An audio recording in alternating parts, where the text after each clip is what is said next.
comment ça va la team? J'espère que vous allez tous très bien. Nous sommes jeudi et il est exactement 21h26 à l'heure où je vous fais la vidéo Flash Mercato. Alors tout d'abord, avant de partir sur le Mercato, petit point sur la chaîne. N'hésitez pas à donner de la force, like, dislike, abonnement, cloche. Alors je fais toujours du racolage pour commencer, mais c'est pour monter un petit peu. Voilà, ça fait plaisir qu'on soit de plus en plus nombreux dans les lives et dans les vidéos. N'hésitez pas à réagir sur tous les sujets. Et on va commencer directement par Luis Enrique. Voilà, comme ça, vous avez le premier sujet directement. Avant qu'on passe sur l'autre écran, on y va tout de suite. 5, 4, 2, 1, let's go. Cacao. Mercato.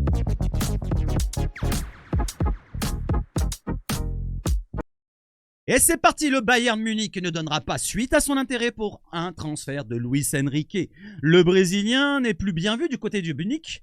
Le coach de Munich, donc Vincent Kompany, n'a pas été convaincu par Luis Enrique après l'avoir vu à l'œuvre. Ah, c'est sûr que s'il regarde les derniers matchs, Vincent Kompany, je te conseille de regarder avant. Après, le profil du joueur, normalement, même si tu regardes les derniers matchs, tu peux voir qu'il a une particularité. Il a un profil physique énorme, point de vue endurance, point de vue explosivité, point de vue vitesse. C'est un joueur très rapide, très véloce. Techniquement parlant, il est au-dessus de la moyenne. C'est pas le GOAT, comme je l'ai déjà dit, mais c'est un joueur qui a un très fort potentiel. Il est jeune, brésilien, tatoué, magnifique, souriant. Donc Vincent Kompany, il se trompe peut-être. Moi, je pense qu'il se trompe. C'est pas grave. Cela dit, donc il y a un autre club qui est intéressé, on le sait, c'est l'Inter. L'Inter qui a proposé déjà les vingtaines de millions par-ci, machin, voilà. On va pas citer l'offre exacte, parce que pour l'instant, personne ne la connaît exactement. Certains vont dire 28, certains vont dire 29, certains vont dire 30. Bonus, pas bonus, pour l'instant, on ne sait rien. Pour l'instant, l'offre officielle n'est pas tombée. L'offre n'a pas été validée. Pour l'instant, la seule chose qui a été validée, c'est l'accord entre Luis Enrique et l'Inter Milan. Il a donné son accord pour partir là-bas. Il veut aller du côté de l'Inter. Bien lui en face. Et je lui souhaite une belle carrière derrière. Malheureusement, il ne sera plus à l'OM l'année prochaine. J'aurais voulu le voir confirmer chez nous, mais il ne confirmera pas chez nous. Donc voilà, l'Inter est en pole pour recruter le Brésilien. Et on va passer next sur Luis Enrique. Pourquoi pas un remplaçant derrière? Je ne sais pas si je vais parler d'un milieu de terrain. Non, on va parler d'un défenseur. Et oui, puisque Amir Murillo, vous l'avez dû le voir depuis hier, cette information-là, mais je vous la cite pour vous mettre au point un petit peu sur son flash mercato. 2 clubs de première ligue sont intéressés par Amir Murillo, selon El Marcador TV. Donc, le média espagnol, si je ne me trompe pas, ou panaméen peut-être, je ne sais pas de quelle nationalité c'est, nous informe qu'il y a 2 clubs de première ligue qui sont intéressés. Et pas du moindre. Apparemment, c'est des clubs de Champions League. Et pourquoi pas, peut-être même Manchester City. Alors, ça me semble bizarre qu'il aille à City, franchement. Un joueur qui part de Anderlecht, qui va à l'OM. Après, l'OM est un bon tremplin. Voilà, malheureusement, il faut le prendre comme ça. Alors, pourquoi pas Amir Murillo en Angleterre, l'été prochain, pour un gros transfert. Les clubs anglais, comme nous disent Massilia, qui relaye El Marca encore, ils nous disent que les clubs intéressés par Amir Murillo sont en lice pour disputer la Ligue des Champions. Donc, il y a 2 clubs. Le journaliste Ronnie Vargas pense qu'il s'agit de Manchester City. Alors, l'autre club, ça peut être Liverpool, ça peut être Arsenal, ça peut être Aston Villa, s'ils sont toujours en course en championnat, je ne suis pas sûr. Chelsea qui sont en course. Voilà, donc quel club ça peut être? Bon, on verra bien à l'avenir. Pour l'instant, c'est des rumeurs peu concrètes, avec de grosses pincettes. Mais de ce qu'on sait, je vous avais relayé dans une vidéo, il y a pratiquement un mois, que Murillo était, pourquoi pas contre. C'est-à-dire, il était pour un départ de l'OM. Il regardait les offres qu'on lui proposait. C'était au Panama qu'on disait ça. Une information que j'avais pris très peu au sérieux, comme vous. Mais je voulais relayer. Donc ça vient en lien un petit peu à ça. S'il y a une offre qui tombe, Murillo ne dira pas non pour partir de l'OM. Je peux le comprendre, il arrive à 29 ans. Donc on peut regarder son profil. Et oui, parce que vous ne connaissez pas tous Amir Murillo. Amir Michael Murillo, il a 29 ans. Depuis le 11 février. Il est né en 96. C'est un arrière droit très polyvalent. 1m84, c'est un très beau bébé quoi pour un arrière latéral. Panaméen, 81 reprises, sélection. Donc, c'est un joueur qui a un très haut niveau. On le voit à l'OM maintenant qui a passé un cap. Contrat jusqu'en 2028. Il a prolongé dernièrement cette saison. Donc, c'est très bon pour nous parce que s'il part, la valeur que vous voyez, 9 millions d'euros, ça va dépasser les 9 millions. Faut pas se dire que 9 millions, c'est le maximum. Ça va être aux alentours, je pense, de la quinzaine. Pas loin de la quinzaine. Sachant qu'il a 29 ans, c'est pas un jeune non plus. S'il avait 22, 23 ans, je vous aurais dit, ça aurait été la vingtaine. On aurait doublé le chiffre. Là, s'il y a une offre venant d'un gros club comme City ou Liverpool ou Pim Pam Poum, on peut imaginer une petite quinzaine de millions. Moi, s'il part à 15 millions, je les prendrais bien sûr. Je recruterai un joueur derrière bien sûr pour le remplacer, mais je ne sais pas comment le penser. Je sais pas comment le penser. Il s'est imposé cette année. Je demande à voir l'année prochaine. Je trouve ça dommage qu'on perde un joueur qui est vraiment sérieux, parce que c'est un joueur très sérieux. Voilà, il n'a pas lésiné dans les efforts. Il était mis sur le côté. Au début de saison, on le disait partant. pour l'histoire d'extra-communautaire. Il est resté, il s'est imposé. Degré moindre, par exemple, avec Ulysse Garcia qui avait été écarté et qui avait été mis dans le loft. Lui, non. Mais voilà, il aurait pu mal le prendre. Et finalement, de fil en aiguille, il a pris sa place dans la défense à 3. Il convient parfaitement pour l'instant, parfaitement, pas parfaitement, mais presque parfaitement dans cette défense à 3. Arrière droit, il peut le faire. Piston droit, il peut le faire. C'est un joueur très polyvalent. Et j'aimerais bien l'avoir l'année prochaine pour cette polyvalence. Et c'est une rotation que j'aimerais bien avoir entre lui et un autre qu'on recruterait derrière. D'un très haut niveau, pourquoi pas. Donc Murillo, pour ma part, je ne dis pas non d'un départ si bien sûr il y a une offre irréfusable. Si c'est un 20 millions, 25 millions, je dirais... Ah, ça commence à ressembler à des refusables. Je sais pas ce que vous en pensez. Mais dites-moi dans les commentaires et dans le chat là, je peux pas lire parce que je suis en train de lire ça, ce qui est à l'écran. À partir de combien vous le laissez partir? Est-ce que 15 millions vous le laissez partir? 10 millions? Ou 9 millions comme vous voyez là? Donnez-moi votre somme minimale. Minimum, au minimum, combien vous laissez partir Murillo? Il a 4 ans de contrat, enfin 3 ans de contrat en fin de saison. Faut pas non plus... faire des offres, comme ça, faites de faire des, comment dire, des soldes. Voilà, faut pas faire des soldes non plus. C'est pas parce que c'est Murillo qui est panaméen, qui est pas brésilien comme Enrique, qu'il faut le vendre comme ça à 9 millions ou 10 millions. Non, faut vraiment soutirer le grand max. Si on veut le faire partir, si lui veut rester, si vraiment il veut pas forcer pour partir, bah, il faut soutirer le maximum d'argent. Donc il est arrière droit, milieu droit, vous connaissez. Donc cette saison, pour voir le nombre de matchs qu'il a joué, 28 matchs, il a été un petit peu blessé pendant un moment, il est revenu dernièrement. Un but, 3 passes D. Donc une saison. On va pas regarder sur ces stats-là parce qu'il a joué plus reculé dans le jeu, plus dans la défense à 3, même s'il apporte beaucoup dans le dédoublement sur le côté droit avec Enrique quand il était en forme et avec d'autres joueurs.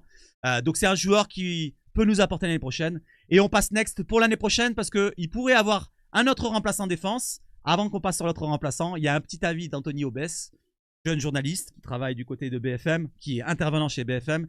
Il nous dit que l'OM, selon lui, alors je sais pas s'il a une source, n'a pas la volonté de vendre Murillo. Alors, ça... Je peux lui dire à Anthony directement, si tu passes par là, tu dis ça, mais c'est comme de la com. Il y a une offre qui tombe autour des 15-20 millions, il partira, quoi qu'il arrive. Le club va forcer pour un départ. Après, si lui veut rester pour rester à l'OM et s'imposer à l'OM, c'est lui qui choisira son avenir. Et ça passera mal, peut-être entre lui et la direction. Maintenant, ce qu'il nous dit là, c'est l'OM n'a pas la volonté de s'en séparer facilement. C'est-à-dire qu'ils ne vont pas le mettre sur le marché des transferts. S'il y a une offre qui arrive, City qui arrive, qui met 20-25, il partira probablement. Voilà, selon son envie à Murillo. Voilà où nous en sommes pour Murillo. Passons next sur un autre défenseur. Murillo à City et Rongier au Real. On est dans la 4e dimension, nous dit Zizi. Ça m'étonne aussi, hein. Je suis d'accord avec toi. Mais il a passé un cap à l'OM. On le voit, il s'est imposé cette année. Maintenant, dans un profil de remplaçant, peut-être, du côté de City, est-ce qu'on peut pas le penser? Je sais pas. N'hésitez pas à réagir dans les commentaires. Allez. Un défenseur qui s'appelle John Luchumi. Luchumi, c'est pas Luchimi? Je croyais que c'était Luchimi. Qui est colombien. C'est un beau bébé, pratiquement 1m90, qui me fait penser à l'ancien qu'on a visé de Tottenham, je ne me rappelle plus comment il s'appelle. L'OM serait sur la piste du défenseur de Bologne. Alors, à prendre avec d'énormes pincettes. Médias italiens, c'est souvent, ils veulent faire du chiffre sur le mercato, c'est pareil. Corriere dello Sport qui nous relaye cette information-là. Le joueur de Bologne, qui sont en course pour la Ligue des Champions. Bologne, qui a battu l'Inter 1-0 dernièrement. Donc, ce joueur-là, je vous montre son profil. Il a 26 ans. Donc, il est né le 26 juin et pas le 27. C'est dommage pour lui parce que le 27, c'est le meilleur anniversaire du monde, c'est le mien. 98, voilà. Donc, 26 ans, 1m87. Il est colombien, 28 sélections avec la Colombie, donc très haut niveau. Donc, on voit qu'il est sélectionné avec sa sélection. 2026, ça c'est très important de vous montrer, son contrat. Il lui reste qu'un an de contrat en fin de saison. Donc, ce qui voudrait dire qu'ils vont le prolonger ou alors il partira de Bologne. Donc, ça peut être un choix, pourquoi pas, pour renforcer notre défense. 18 millions de valeur transfermarkt du côté de Bologne pour Luchumi. Ou Luchumi, je vais l'appeler. Et voyons voir son profil. Son profil, il est gaucher déjà de base. Ça serait pour être devant actuellement un Cornelius, Kondogbia, ou pourquoi pas en rotation avec un Laporte, s'il était amené à venir. Mais à mon avis, s'il vient de Bologne pour l'OM, il va vouloir pourquoi pas avoir une assurance sur son temps de jeu. À moins qu'on joue dans une défense à 3 encore l'année prochaine. À voir. Pour l'instant, défenseur central, c'est son seul poste qu'il peut jouer. Il ne joue pas sur les couloirs. 18 millions de valeur transfermarkt, je l'ai déjà dit, du côté de Bologne. Cette saison, il a joué 37 matchs, un but, une passée. C'est un titulaire indiscutable. Donc un joueur important de Bologne, une équipe qui émerge un petit peu depuis 2 ans, depuis le passage de Thiago Motta. Cette saison, c'est plus Motta, c'est l'ancien coach de la Fiorentina, dites-moi dans les chats, Italiano. Mais ils sont toujours là. Le Bologne, c'est très haut niveau. Ils étaient en Ligue des Champions cette saison. Donc Luchumi, ça serait un renfort pour notre défense. Voilà, pour ceux qui ne connaissent pas, regardez les vidéos, les highlights, si ça vous intéresse. Pour moi, je ne vais pas vous détailler plus que ça. Un joueur très physique, gaucher, donc il va nous apporter peut-être un peu plus d'assurance dans ce côté-là, où il est plus rapide que nos Kondogbia et Cornelius, ça c'est sûr et certain. Mais dans un autre domaine, maintenant, à voir si c'est pas mieux de prendre à la porte, où on a plus d'assurance au très très haut niveau. Je sais pas ce que vous en pensez. Dites-moi dans les commentaires. J'enchaîne avec un autre défenseur. Un autre défenseur, attention, je connaissais pas. Je connaissais même pas de nom. C'est Joe qui me l'a envoyé. À prendre avec d'énormes pincettes, c'est Gol qui nous le relaye. Alors Gol relaye un relais. Vous avez compris. Donc le relais, du relais, du relais. Comme le téléphone arabe. Au début, on dit blanc. À la fin, c'est orange. Vous voyez ce que je veux dire? Ça se transforme. S'il faut le mec qui est cité là, c'est même pas lui. Mais ben, c'est pas grave. Je vous cite l'information. Et je vous montre le site. Il y a la source aussi. Il faut aller la chercher pour vraiment confirmer. Mercato, une cible à 0 € s'offre à l'OM. Encore une opportunité. Bah, décidément. Je continue. Je vous lis ce qu'il y a en jaune. Le reste, c'est pas très important. Une défense, j'ai oublié de le mettre en jaune. Une défense à construire à Marseille, un mercato décisif. Ok. Le joueur que vous voyez là, il s'appelle Jordan. Attention, Torunariga. Voilà. Torunariga. Imaginez-vous, vous le dites 3 fois d'affilée. Je sais pas s'il apparaît chez vous, mais en tout cas, c'est assez compliqué. Dans le vélodrome, je pense pas que c'est vrai cette information-là. Un Torunariga, waouh, on va péter un câble. Un profil juteux pour l'OM. Selon SoccerNet, les dirigeants de Marseille suivent de très près la situation de Jordan Torunariga. Le défenseur central international nigérian évoluant à la Gantoise. À 27 ans, il réalise une saison pleine à 38 matchs, toutes compétitions confondues cette saison. Il est solide, athlétique et expérimenté. Il présente un profil rare sur le marché des joueurs libres. C'est un joueur libre, donc qui dit libre, pas de transfert, prime à la signature, pourquoi pas. Salaire qu'il faudra proposer augmenté par rapport à la Gantoise, donc c'est largement probable que ce soit possible, parce que la Gantoise, il donne pas des gros salaires comme l'OM. Donc tout est faisable. Par contre, le joueur, je ne connais pas. Voilà, je ne sais pas ceux qui le connaissent dans le chat, à mon avis, pas grand-chose. Dans les commentaires, n'hésitez pas à me dire ce que vous en pensez de cette piste-là. Je vous montre la confirmation de la source. Selon SoccerNet, Marseille garde un œil sur la star des Super Eagles, qui n'a qu'une sélection. Il a une sélection avec le Nigeria. Marseille garde un œil sur les défenseurs des Super Eagles, Jordan Torunariga, avant un éventuel transfert cet été, rapporte SoccerNet. Regardons son profil sur Transfermarkt. Donc c'est un joueur qui est estimé à 4,5 millions d'euros. Il a 27 ans, il est né en août, il aura 28 ans en août.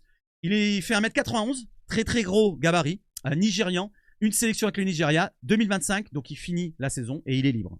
Du côté de la Gantoise, il est gaucher, donc c'est pour mettre en concurrence dans les recrutements côté gauche de la défense. Pourquoi pas, si on ne prend pas le joueur d'avant qui était Luchumi ou Lukami, ou je sais pas comment il s'appelait, on prendrait lui, voilà, qui serait peut-être moins reconnu dans l'Europe, je pense, à mon avis. Vous connaissez moins, moi je connaissais pas du tout pratiquement. Même je connaissais pas, je vous l'accorde.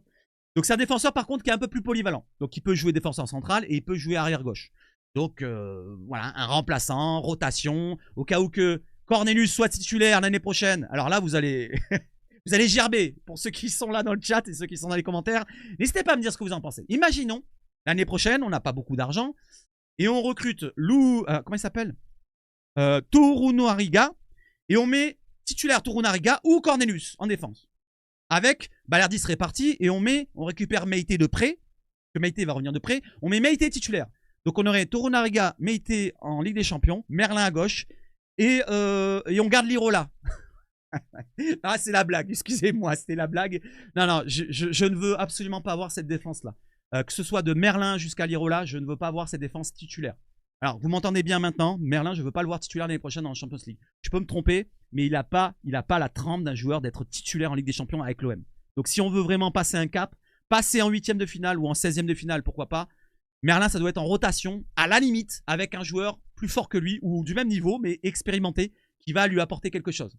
Voilà. Si on aurait eu encore un Kolasinac, qui peut jouer dans ce profil-là, arrière-gauche, même si c'est maintenant plus un joueur dans une défense à 3, je trouve, dans le profil, plus l'âge avançant, mais un joueur de cette expérience-là, tu le prends, tu le mets en concurrence avec Merlin, je dis pas non. Il en faut un aussi sur le côté gauche. Droite, pareil pour Murillo, mais là, plutôt dans la jeunesse. Et en défense, il faudra du renfort, quoi qu'il arrive. J'ai cité eux. Ça peut être d'autres, comme Laporte, comme Boscagli, comme tous les joueurs que j'ai cités avant. Mais il faut du renfort, quoi qu'il arrive. Maintenant, partons sur l'attaque. Alors, il y a des avis de comptoir, des avis de Seba Shoot, des avis de Pim Pam Poum, de Riolo, de Pim Pam Poum, de qui voulait de Dugarry, pour ceux qui aiment écouter RMC Sport, ou de l'équipe. Vous critiquez l'équipe, mais vous êtes toujours à leur gober l'aubergine. Donc, il y a l'avis de Walid Acharchour.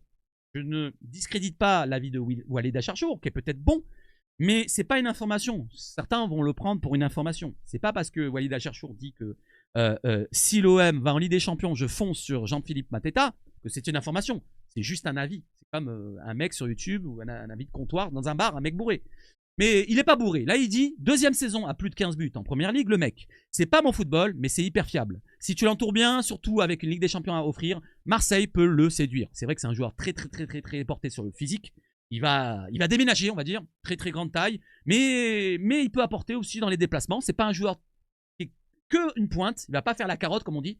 C'est un joueur qui peut, pourquoi pas, permuter. Il a une certaine vitesse, c'est pas non plus le plus lent, je trouve. Et il a une certaine efficacité. Comme vous voyez dans les chiffres, là, 15 buts en première ligue, 2 fois d'affilée. On va le voir juste après dans la fiche Transfermarkt. Donc Mateta, un joueur, pourquoi pas, à voir pour cet été, pour la pointe devant Gouiri, être en concurrence avec Gouiri, pourquoi pas. Je ne sais pas. N'hésitez pas à me dire ce que vous en pensez dans le chat. J'aime bien moi le joueur, j'aime bien le profil. Il nous faut aussi un joueur qui déménage. Pas que des joueurs qui soient que dans la mouvance et les mouvements. Donc lui sera plutôt dans le sens de l'efficacité. Jaro Toto qui passe pas. Ça restera dans la vidéo. 2026 pour sa fin de contrat, donc il lui reste 1 an de contrat. Par contre, gros souci, 30 millions de valeur Transfermarkt. Et gros souci, eh ben, il a un bon salaire. Même s'il n'est pas rédhibitoire, je vous le montre juste après. Bon, je vous le montre même maintenant, regardez. On va sur Capologia, il est validé, il est surveillé, il est vérifié plutôt. Donc, il émarge à 3 millions d'euros par an. 3 millions d'euros par an, ce qui correspond à 58 000 euros par semaine, ce qui correspond à peu près au salaire d'Amin Harit actuellement. Donc, tu as un Amin Harit qui est probable sur le départ cet été. Tu prends, par exemple, un Jean-Philippe Mateta qui va t'apporter un surplus offensivement parlant. Je ne dis pas non. Après, si bien sûr tu le recrutes, tu vas devoir lui donner un plus gros salaire. Donc, le 60 000, il va passer à 75, 80 000, peut-être même plus. Il sera peut-être à émarger à 100 000 par semaine et il sera à 400 000 par mois. Donc voilà pour Mateta son salaire. Regardons son profil maintenant. Donc c'est un avant-centre, 1m92, très grand de taille, très costaud. 33 matchs cette saison en première ligue, 14 buts, 2 passes D. Avant-centre exclusivement. Mais il n'est pas que fixe. Hein. Ça peut être un pivot, mais il n'est pas que fixe. Hein. Il peut un petit peu permuter. Hein. Surtout sur le côté gauche, sachant qu'il est droitier. Voilà, vous le voyez là. Mais c'est pas un joueur qui va rester dans l'axe toute la rencontre. Donc c'est ça aussi qu'il faut penser. C'est pas un Sorlotte par exemple. Sorlotte c'est vraiment le pivot. Vraiment, il peut faire des appels en profondeur, mais c'est vraiment plus lourd encore. C'est pas ce style-là. Après, je préfère Sorlotte pour ma part. Mais on parle pas de Sorlotte, on parle de Mateta. Donc 30 millions de valeur Transfermarkt. Je descends un petit peu. Vous voyez sa saison, c'est 40 matchs cette saison, toutes compétitions confondues en comptant les matchs de première ligue, EFL Cup et FA Cup. 17 buts et 3 passes D. Ouais, les saisons d'avant, c'est pareil, c'est à peu près du même tonneau. Il oscille entre 15 et 20 buts. Donc c'est franchement très bien. Si on recrute des joueurs comme ça, qui prouvent au très haut niveau, parce que la première ligue, c'est plus haut que la Farmer League, hein, le championnat de France. Faut se le dire. Hein. Un joueur comme ça, s'il marque 14 buts en première ligue, dans une équipe comme Crystal Palace, à l'OM, ça peut flancher. Il y a le contexte aussi qui est problématique. Mais si ça matche bien, s'il y a tout qui fonctionne bien, je l'espère avec cette prépa qui sera dès le début de la saison, et si les joueurs arrivent dès le début de la saison, qui comprennent ce qu'attend de lui le coach qui sera là, De Zerbi j'espère, ou un autre, peu importe, bon bref, eh ben, on aura peut-être un gros joueur. Voilà. Après, bon, c'est juste, même pas une rumeur, c'est un avis. Voilà pour Mateta, et pour terminer la vidéo, donc on a 2 choses à voir, c'est les joueurs qui sont libres. Alors, je vous montre tous les joueurs qui sont libres de tout contrat dans 3 mois. Même pas, dans 2 mois, oui, 3 mois à peu près. Donc, regardez la liste, et faites-moi, s'il vous plaît, allez, 2 ou 3 recrues. Allez, 3 recrues maximum de votre côté. 3 joueurs libres que vous choisissez là-dedans. Possiblement atteignables. Parce que Trent Alexander-Arnold, je crois que c'est le Real qui va le récupérer, si je ne me trompe pas. Donc c'est un joueur qu'on ne peut pas prendre. Vous voyez ce que je veux dire? Il y a des joueurs qu'on ne peut pas prendre là-dedans, comme Leroy Sané, on ne peut pas. Vu le salaire qu'il a actuellement, on ne peut pas. Thomas Müller, il n'a aucune attache à l'OM. Je ne vois pas pourquoi il viendrait à l'OM. En plus, le salaire qu'il a, je pense qu'il va partir en MLS ou des trucs comme ça. Si je ne me trompe pas, peut-être qu'il va finir en Allemagne, j'en sais rien. Kevin De Bruyne, ce sera pareil, ça me semble très peu probable qu'il vienne à l'OM. Pas mal de joueurs qui sont très peu probables pour l'OM. Citez-moi 2 ou 3 joueurs. Si vous en avez que 2, n'hésitez pas 2. Si vous en avez 3, vous en avez 3. Moi, je vous en cite 2, si vous voulez. Moi, j'ai Jonathan David, que j'ai dans le viseur. Pourquoi pas. Voilà, ça m'intéresse fortement. Il connaît la Ligue 1. Il est adapté à la Ligue 1. On le voit au très haut niveau. En Champions League, en Ligue 1. Il met ses 20 buts par saison largement. C'est un joueur comme ça que je voudrais voir à l'OM pour être efficace devant. En plus de Greenwood, s'il reste, on aurait plusieurs armes devant qui font très mal. Ensuite, il y avait aussi un côté défenseur. On parlait de Jonathan Tah, j'aimerais bien le voir à l'OM.